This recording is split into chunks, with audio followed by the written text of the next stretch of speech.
Alright, so we have talked about the game model as well as learning process via the iterative updating. And you may also wonder what will happen during the iterative updating of the game model. And so we can show you with some curves about the updating process and what will be happening at the backend among the distribution of data instances versus the models.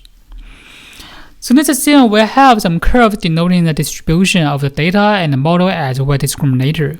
Here we have one data distribution which denotes the true distribution governing the training data, sampling process. And we also have one model distribution denoting the generator model actually. We haven't trained them yet. So you can see the curves for the real world data distribution, the black dots versus the green lines for the model distribution, they are very different, right? And we also have one discriminator. So discriminator try to judge the distribution if they are different or the same. And at the very beginning, we can also initialize one discriminator, right, as shown by this blue curves as shown here. Because this one is randomly initialized, and we can also have to learn it as well. Initial discriminator can make some mistakes, right, in judging, the true data from the generated ones. Then we can fix this generator and also learn the discriminator. So by updating the discriminator, then we can distinguish the data instances generated by either true data or from the fake ones generated by the generator, right?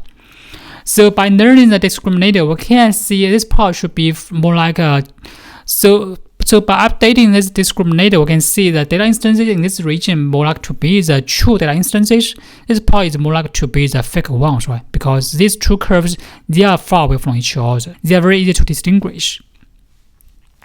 So furthermore, by fixing this discriminator, we can update the generator as well. So according to the discriminator results, we can further update the generator to shift the model distribution by the generator, maybe slightly to the left-hand side, right? So by shifting the model distribution slightly, then we can generate the data instance which looks much more real, right? And to cheat the discriminator, which are here.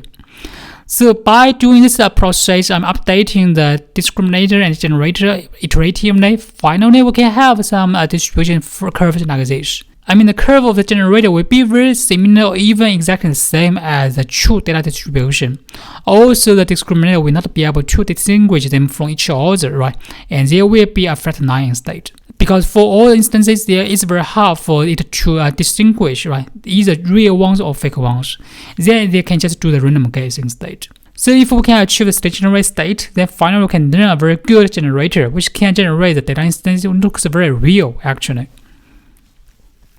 Okay, so this is some of the curvings illustrating the learning process at the back end in updating the distribution among the generator versus the real world data distributions. All the roles of the discriminator in the learning process, they try to do, serving as a guidance to adjusting the generator, right?